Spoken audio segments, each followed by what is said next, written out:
नमस्कार, मैं सुरेश कुमार, इतिहास व्याख्याता। आज हम राजस्थान के इतिहास के सर्वेक्षण में राजस्थान में जागीरदारी प्रथा यानी सामंती प्रथा के विषय में विस्तार से अध्ययन करेंगे। जागीरदारी प्रथा, सामंती प्रथा। सामंतवाद भूमिवाद भूमिदान से जुड़ी हुई व्यवस्था है। सामंतवाद भूमिदान से जुड़ी हुई व्यवस्था है। भारत में सर्वप्रथम भूमिदान देने की परंपरा सातवाहन शासकों के ने शुरू की थी। जब भारतीय इतिहास पढ़ते हैं तो उसमें सर्वप्रथम भूमि अनुदान देने की प्रथा सातवाहन शासकों ने, जो दक्षिण भारत के शासक थे, ने शुरू की थी। प्रारंभ में भूमिदान ब्राह्मणों, बौद्ध भिक्षुओं आदि को दिया गया और वे केवल उस भूमि से प्राप्त राजस्व का ही उपयोग कर सकते थे। गुप्त काल में आकर राजस्व के साथ साथ अन्य अधिकारों का भी भूमिग्राही को हस्तांतरण किया जाने लगा। ब्राह्मणों, सिख भिक्षुकों, मंदिरों के साथ साथ अब राज्य के उच्च पदाधिकारी भी वेतन के बदले भूमि प्राप्त करने लगे। वे अपने अपने अब वे अपनी अपनी सैन्य टुकड़ियां रखने लगे, कानून व्यवस्था को देखने लगे। इन भूमि मालिकों को सामंत कहा गया। इन भूमि मालिकों को सामंत कहा गया। सामंतों को उनकी हैसियत के आधार पर विभिन्न वर्गों में बांटा गया। हर्षकालीन भारत सामंती प्रथा हर्षकालीन भारत सामंती भारत ही था। सर्वप्रथम कर्नल जेम्स टाड ने यहाँ की सामंत व्यवस्था को इंग्लैंड की फ्यूडल व्यवस्था के समान मानते हुए उल्लेख किया था। सर्वप्रथम कर्नल जेम्स टाड, जो कि राजस्थान के इतिहास का पितामह कहलाता है, ने यहाँ की सामंत व्यवस्था की तुलना इंग्लैंड की फ्यूडल व्यवस्था के समान मानते हुए की थी। व्यापक शोध कार्य के बाद ये स्पष्ट हो गया कि यहाँ की सामंत व्यवस्था कर्नल टाड द्वारा उल्लेखित पश्चिम के फ्यूडल व्यवस्था के समान स्वामी, राजा और सेवक सामंत पर आधारित नहीं थी। राजस्थान की सामंत व्यवस्था रक्त संबंध एवं कुलीय परिवार कुलीय भावना पर आधारित प्रशासनिक और सैनिक व्यवस्था थी। भारतीय इतिहास में जब राजपूतों का उदय 7वीं सदी में हुआ तो ये व्यवस्था एक अलग ही रूप में विकसित हुई। समस्त राजपूत राजवंश भाई बंधु कुल ठोक प्रणाली पर आधारित थे, अर्थात राजपूतों के विभिन्न राजकुलों ने जो जो अपनी राज्यों की स्थापना की, उसके साथ ही अपने राज्य में व्यवस्था बनाए रखने तथा बाहरी आक्रमणों से सुरक्षा प्राप्त करने के लिए अपने बंधु बांधवों को अपने राज्य में से भूमि के टुकड़े उन्हें दे दिए। राज्य का केंद्रीय भाग खालसा राजा के पास तथा सीमावर्ती भाग उसने बंधु बांधवों को दिया गया।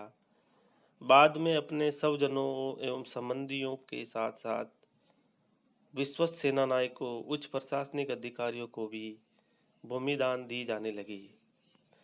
लगभग प्रत्येक राजपूत राज्य का संगठन कुलीय भावना पर आधारित होता था।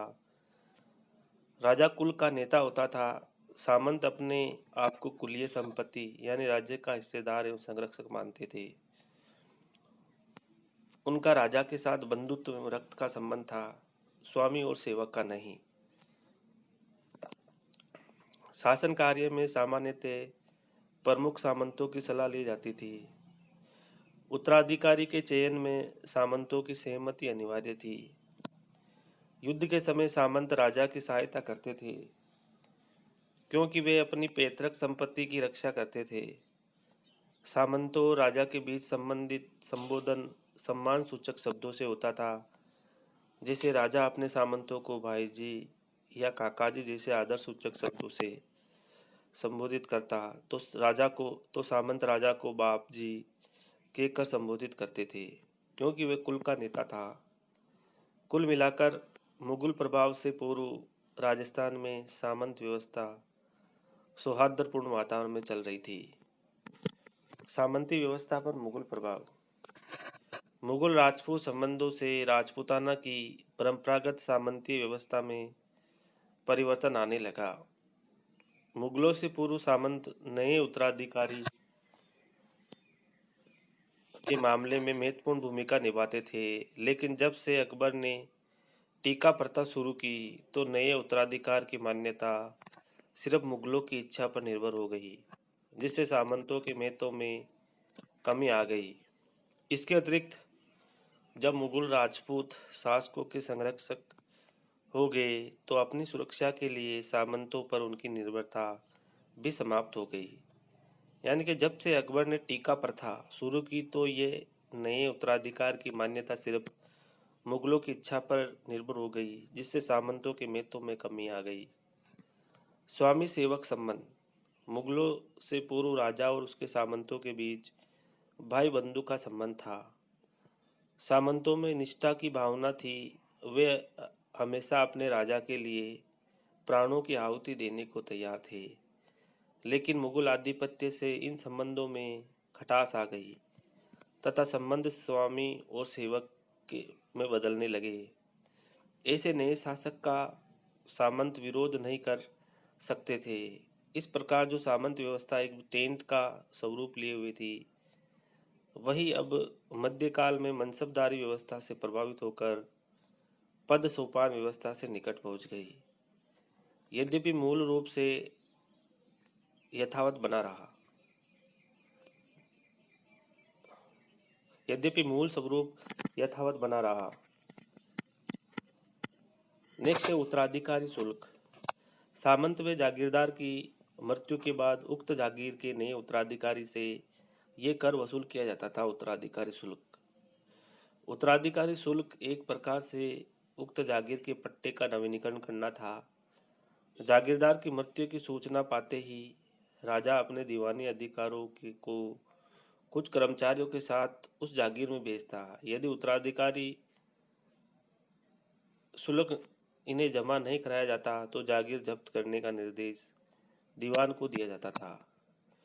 जब राजपूत शासकों को मुगलों का संरक्षण मिल गया तो शासकों ने सामंतों के उत्तराधिकारी को भी नियंत्रित किया। इसके तहत नव सामंत यानी खड़गबंदी तलवार बंदाई का दस्तूर शासक की उपस्थिति में करे और नए सामंत इसके उपलक्ष्य में हुक्मनामा, ईद खालसा, नजर या नजराना पेश करे की प्रथा प्रारंभ हुई। ये नया सामंती उत्तराधिकारी शुल्क था। जोधपुर राज्य में ये शुल्क सर्वप्रथम मोटा राजा उदय सिंह यानी 1583 से 1595 ईस्वी ने लागू किया, जो पेशकशी कहलाता था। महाराजा अजित सिंह ने इस हुक्मनामा के साथ तागीरात नामक नया कर जोड़ दिया था। उदयपुर व जयपुर राज्यों द्वारा भी नजराना वसूल किया जाने लगा। नजराना ठिकाने के राजस्व का 1/7वां हिस्सा होता था। नजराना दिए जाने के बाद राजा ठिकाने के पट्टे को उसके नाम पर कर देता था। जैसलमेर एकमात्र रियासत थी जहाँ उत्तराधिकारी शुल्क नहीं लिया जाता था।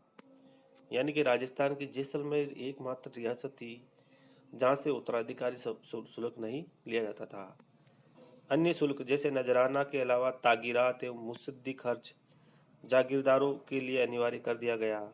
इन्हें न दिए जाने पर जागीर जब्त भी की जा सकती थी। राजकुमारियों के विवाह पर न्योत के रुपये वसूले जाते थे, जो सामंतों ने अपनी लड़कियों के विवाह पर जनता से चौरी कर के रूप में वसूला। इसके अलावा सामंतों को गनीम वराड़ युद्ध के अवसर पर लिया जाने वाला कर यानी कि अन्य शुल्क जो इम्पोर्टेंट है, नजराना के अलावा तागीरात एवं मुत्सद्दी खर्च जागीरों के लिए अनिवार्य कर दिया गया। इन्हें न दिए जाने पर जागीर जब्त भी की जा सकती थी। राजकुमारियों के विवाह पर न्योत के रूप में वसूले जाते थे। राजकुमारियों के विवाह पर न्योत के रुपये वसूल की जाते थे, जो सामंतों ने अपनी लड़कियों के विवाह पर जनता से चौरी कर के रूप में वसूला। इसके अलावा सामंतों को गनीम बराड़ युद्ध के अवसर पर लिया जाने वाला कर, गनीम या बराड़ यानी युद्ध के कर, घर गुंती बराड़ यानी घर का कर, हल बराड़ यानी कृषि कर, न्योत बराड़ यानी विवाह का कर आदि के रूप में भी महाराणा को एक बड़ी धनराशि देनी पड़ती थी। न्योत बराड़ आरंभ में जागीर की वार्षिक आय का 10वां भाग होता था, इसलिए इसे दसोद भी कहते थे।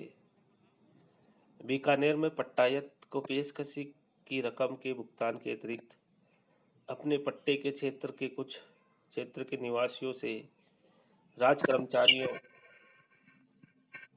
द्वारा धुआं बाज गृह कर, रुकवाली बाज सुरक्षा कर, हब्बू विविध धान की चौथाई, जमा किए अनाज पर चौथाई कर आदि कर वसूल किए जाने में सहयोग प्रदान करना पड़ता था। महाराजा सूरत सिंह 1794 ईस्वी में पट्टायतों के असवारों की कुछ सेवा के बदले में घोड़ा रेख के नाम से धनराशि एकत्रित आरंभ कर दिया था।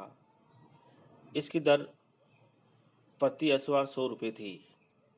रेख जब मुगलों की परिपाटी के अनुकूल राजपूत शासकों द्वारा सामंतों की जागीर की उपज का वार्षिक अनुमान निर्धारित किया गया तो उसे रेख कहा गया है।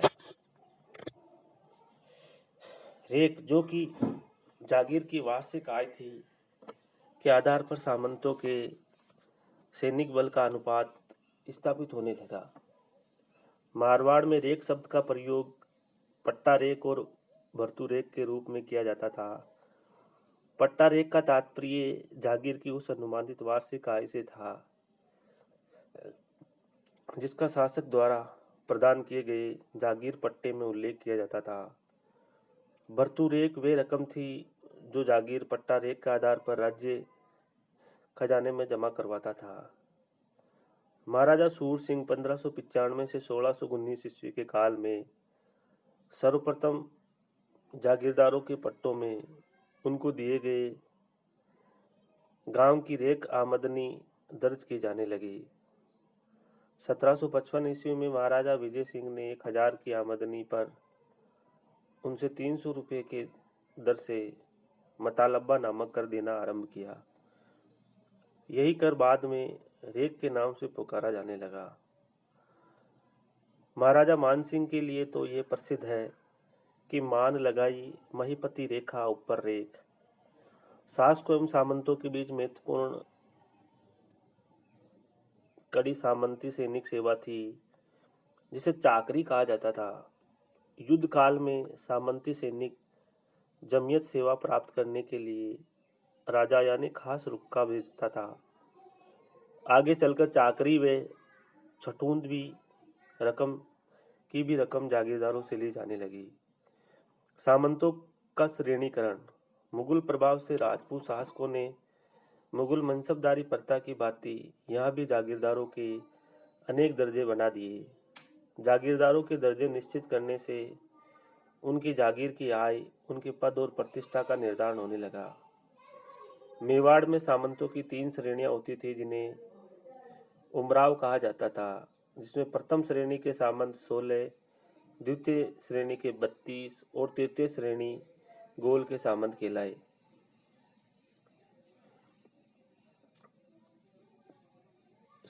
मेवाड़ में सामंतों की 3 श्रेणियां थी जिन्हें उमराव कहा जाता था, जिसमें प्रथम श्रेणी के सामंत 16, द्वितीय श्रेणी के 32 और तृतीय श्रेणी गोल के सामंत कहलाए। मेवाड़ में यह व्यवस्था अमरशाही रेख के नाम से जानी जाती है। मारवाड़ में राजवीस यानी राज परिवार के 3 पीढ़ियों तक के निकट संबंधी जो रेख, हुक्मनामा और चाकरी से मुक्त थे। सरदार राज परिवार के अतिरिक्त मुत्सद्दी यानी अधिकारी वर्ग जो जागीर प्राप्त किए हुए हो, और गनायत यानी अपनी शाखा के अतिरिक्त बाहर से आए हुए सरदार नाम से विभाजित किए गए।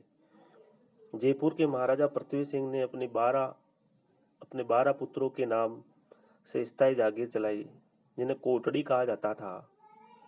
जयपुर में सामंतों का वर्गीकरण 12 कोटड़ी में किया गया। इनमें प्रथम कोटड़ी कछवाओं की थी जो राजावत कहलाए। ये राजवंश के निकट संबंधी थे। उसके बाद नाथावत, खंगारोत, नरुका, बांकावत आदि की कोटड़ियां थी, जिसमें 13वीं कोटड़ी गुजरों की थी। कोटा में सेवा के आधार पर वर्गीकरण हुआ। कोटा के जागीरदार प्रमुख दो श्रेणियों में विभाजित थे, देश के जागीरदार और दरबार के जागीरदार। देश के जागीरदार वे थे जिन्हें राजकीय सेवा करने के बदले में जागीरें दी गई थी। हाडोती में देश थी, यानी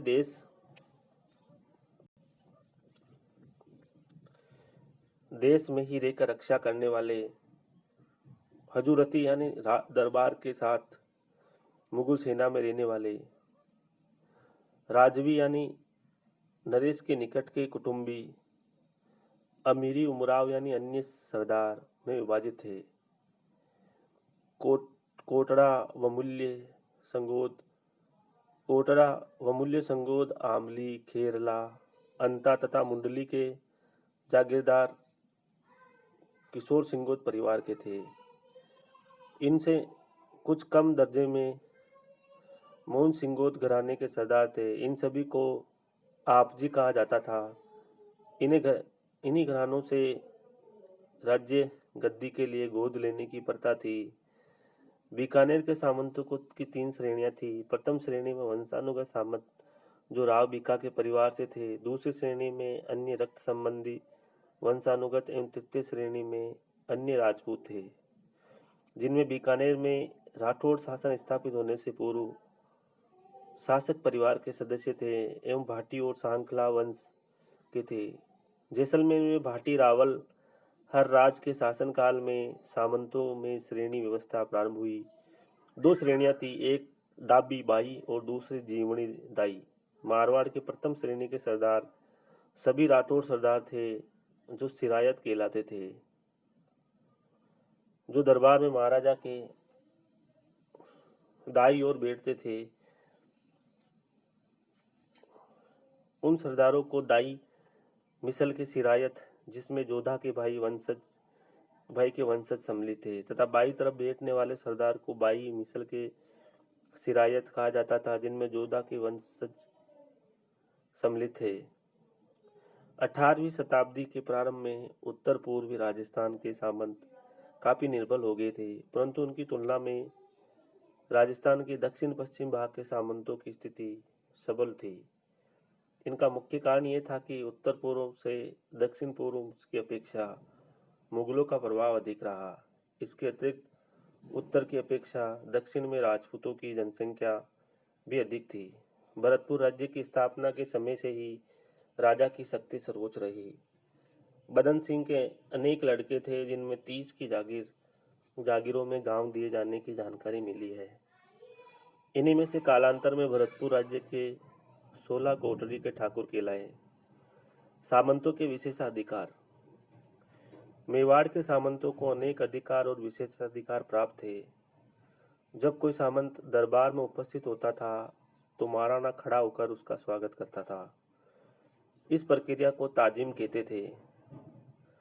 ताजिम के वक्त महाराणा का कंधों पर हाथ रखना बाहें पसाव कहलाता था। महाराणा के दाई तरफ की बैठक बड़ी ओल एवं बाई तरफ की बैठक कुंवारों की ओल कहलाती थी। बड़ी ओल में उमराव एवं कुंवरों की ओल में युवराज व राजकुमार बैठते थे। राजस्थान के सामंतशाही समाज में सामाजिक, धार्मिक तथा उत्सवपूर्ण अवसरों पर शासक को सामंत द्वारा और सामंत को उसके अनुसामंत द्वारा नेक, जिसे अपन नेक बोलते हैं, नेक आर्थिक भेंट प्रदान की जाती थी। मारवाड़ दरबार द्वारा दी जाने वाली ताजीमें 2 प्रकार की है। एक इखर यानी इकेवड़ी, दोहरी यानी दोवड़ी।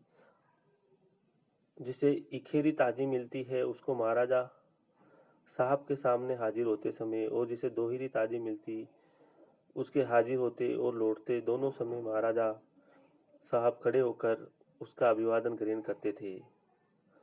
हाथ का कुरब, जिसको ये ताजी मिलती थी, उसके बाहें पसाव वाले की तरह महाराजा साहब का घुटना या दामन छूने पर महाराजा साहब उसके कंधे पर हाथ लगाकर अपने हाथ को अपनी छाती तक ले जाते थे। ये ताजीमें भी इकहरी और दोहरी दोनों प्रकार की होती थी और उन्हीं के अनुसार महाराजा साहब खड़े होकर आदर करते। सिरे का कुरब, ये कुछ चुने हुए सरदारों को मिला हुआ था जो दरबार के समय अन्य सरदारों के ऊपर बैठते थे। इनके भी दो प्रकार थे। दाई मिसल के सिरायत महाराजा साहब के दाई तरफ और बाई मिसल के बाई तरफ बैठते थे। सेना मारवाड़ में जिस व्यक्ति की सेना पेन सोरा सॉरी सोना मारवाड़ में जिस व्यक्ति को सोना पहनने का अधिकार मिलता है वहीं पैर में सोना पहन सकता है। पहले इस अधिकार के लिए दरबार की तरफ से पैर में पहनने का स्वर्ण का आभूषण मिलता था। सिरोपाव प्रथम श्रेणी के सामंत अपने शासक का रुक्का खास मिलने पर ही राज दरबार में उपस्थित होते थे। शासक उन्हें उचित आदर एवं सम्मान देता था तथा उनके लौटते वक्त शासक उन्हें सिरोपाव यानी विशेष वस्त्राभूषण देकर विदा करता था। शासक के राज्याभिषेक, राजघराने में विवाह, युवराज के जन्म आदि अवसरों पर शासक से सिरोपाव प्राप्त करना उनका विशेषाधिकार था। विभिन्न सिरोपाव निम्नलिखित है। हाथी सिरोपाव, जिसको ये सिरोपाव मिलता है उसे राज्य से कपड़ों वगैरह के सब मिलाकर नगद राशि दी जाती थी। विवाह के मौके पर चेगे और कमरबंद की कीमत मिलकर 849 रुपये मिलते हैं। इसके अलावा महाराजा साहब के नज़दीकी भाई बंधुओं को जो मारवाड़ से में महाराजा कहलाते हैं विशेष कृपा और मान प्रदर्शित करने के लिए 1000 रुपये दिए जाते थे। पाल की सरापाव, जिसको महाराजा साहब की तरफ से ये सिरोपाव मिलता है उसे 472 रुपये दिए जाते थे, परंतु विवाह के मौके पर इसकी रकम 553 रुपये दी जाती थी। 553 रुपये। नेक्स्ट है घोड़ा सिरोपाव। इसके लिए साधारण तौर पर 240 रुपये और विवाह के मौके पर 340 रुपये मिलते हैं। सादा सिरोपाव, इसके प्रथम दर्जे में मामूली समय पर 140 रुपये और विवाह के समय 240 रुपये मिलने दिए जाते थे, परंतु इसके दूसरे दर्जे में 100 रुपये और तीसरे दर्जे में 71 रुपये मिलते थे। कंठी दुपट्टा सिरोपाव, इसकी प्रथम श्रेणी में 75 रुपये, द्वितीय श्रेणी में 60 रुपये और तृतीय श्रेणी में 45 रुपये दिए जाते थे। कड़ा, मोती, दूसाला और मदील जरीदार पगड़ी सिरोपाव, इन्हें प्रथम श्रेणी वालों के लिए को 121 रुपये, द्वितीय श्रेणी वालों को 85 रुपये और तृतीय श्रेणी वालों को 65 रुपये दिए जाते थे। कड़ा और दूसाला सिरोपाव इसमें 37 रुपये दिए जाते थे। निष्कर्ष से राजस्थान की सामंत व्यवस्था आपसी साझेदारी की थी और उसका रूप एक प्रकार से सामाजिक, आर्थिक और राजनीतिक विशेषताओं के लिए हुआ था। इस प्रथा में निजी रूप से भूमि से लाभ और राज्य की सैनिक सेवा सम्मिलित थी। शासक और सामंत का संबंध पूर्ण रूप से आश्रितों का न होकर समकक्ष आज्ञाकारी सहयोगियों का था। अब हम पढ़ेंगे जागीर के प्रकार। ग्रासीय एवं भूमिये। राज्य की शासन व्यवस्था में ग्रासीय और भूमियों का भी महत्वपूर्ण स्थान रहा है। ग्रासीय वे जागीरदार थे जो सैनिक सेवा के उपलक्ष्य में शासक के द्वारा दी गई भूमि की उपज का जो ग्रास कहलाती थी उपयोग करते थे। ऐसी भूमि सेवा में ढिलाई करने पर वापस ले ली जाती थी। भूमि वे राजपूत होते थे जिन्होंने सीमांत रक्षा के लिए या गांव की हिफाजत या राजकीय सेवाओं के लिए अपना बलिदान किया था। इनको भूमि से बेदखल नहीं किया जा सकता था। नेक्स्ट है तनख्वाह जागीर। तनख्वाह जागीर निश्चित सैनिकों के साथ सैनिक सेवा करने की शर्त पर जीवन काल के लिए दी जाती थी। औरस पुत्र के अलावा प्राप्तकर्ता के वंश में उपयुक्त उत्तराधिकारी के अभाव में इनाम व पुण्य में दिए गए अनुदान व जागीरें ही भी खालसा में ले जाती थी। प्रशासन के दृष्टिकोण से जागीरें परगना प्रशासन के अधिकार क्षेत्र में आती थी। भूम जागीर, छोटे भूमिखंड जो पुश्तैनी तौर पर नाम मात्र के भाड़े पर भूम बराड़ दिए जाते थे, भूम कहलाते थे। भूम राज्य की सेवा करने अथवा कर्ता के पूर्वजों द्वारा की गई सेवा के उपलक्ष्य में दी जाती थी। भूमिया व उसके वंशज भूम के राजस्व के हकदार थे। कई बार भूम के साथ कुछ विशेषाधिकार भी दे दिए जाते थे। युद्ध के समय भूमिया से हर्ष अपनी सेवा अर्पित करते थे। भूमिया गांव में स्थानीय मिलिशियाई की भांति होते थे। पुण्य उद्दक एवं भोग जागीर। पुण्य उद्दक एवं भोग स्वरूप ब्राह्मणों, मंदिरों, पुजारियों तथा मेहनतों को दी जाती थी। ये एक प्रकार से भूमि राजस्व का अनुदान ही होता था। ये भूमि चिरकाल तक दी जाती थी। भूमिग्राही को प्राप्त राजस्व में से अन्य में से राज्य को कुछ भी नहीं देना पड़ता था। इस भूमि में रैयत के अधिकार पूर्ववत बने रहते थे। अलूफाती जागीर। अलूफाती जागीर राज परिवार की स्त्रियों को जीवन काल में उनके व्यय के लिए दी जाती थी। इनाम जागीर। इनाम जागीरें पंडितों, विद्वानों, पुरोहितों, कवियों आदि को दी जाती थी। सांसण। ऐसी जागीर जो राजा द्वारा ब्राह्मण व चारण को अनुदान के रूप में दी जाती थी, वो सांसण कहलाती थी। सामंती संस्कृति का प्रतिकूल प्रभाव। राजपूत शासकों द्वारा अपने सगे संबंधियों, सैनिक, असैनिक अधिकारियों को अपने राज्य क्षेत्र में से एकाधिक गांव जागीर के रूप में देने की प्रथा सामंतवाद कहलाती थी। राजपूत शासकों द्वारा अपने सगे संबंधियों, सैनिक, असैनिक अधिकारियों को अपने राज्य क्षेत्र में से एकाधिक गांव जागीर के रूप में देने की प्रथा सामंतवाद कहलाती थी, जो शासन प्रशासन के विकेंद्रीकरण सिद्धांत पर आधारित थी, जिसकी विद्यमानता ने राज्य के विकास पर प्रतिकूल प्रभाव डाला, जिसे निम्नलिखित बिंदुओं के तहत स्पष्ट किया जा सकता है। अपने अपने क्षेत्रों में कूप मंडूकता को बनाए रखना। सामंत प्राय रूढ़िवादी और परंपरावादी होते थे। परिवर्तित परिस्थितियों में इन्हें अपनी जागीर राज्य की प्रगति पसंद नहीं थी। वे अपनी जागीर के लोगों को बाहरी लोगों के प्रभाव से बचाने के लिए न तो यातायात के साधनों का विकास करते थे और न अपनी जागीर से किसी को अपनी भूमि बेचकर अन्यत्र जाने देते थे। इस प्रकार लोगों को एक सीमित दायरे में संकुचित कर विकास को अवरुद्ध किया। नेक्स्ट है कृषि व्यवस्था का आवास। राजस्थान कृषि प्रधान देश रहा है एवं संपूर्ण अर्थव्यवस्था में संपूर्ण अर्थव्यवस्था कृषि पर ही टिकी हुई थी। इस समय ब्रिटिश इंडिया में नई वैज्ञानिक तकनीकों द्वारा कृषि का आधुनिकीकरण एवं वाणिज्यीकरण हुआ था। इस प्रकार हमने राजस्थान में सामंती व्यवस्था के विषय में विस्तार से अध्ययन किया है, जो एग्जाम की दृष्टि से बहुत ही महत्वपूर्ण है।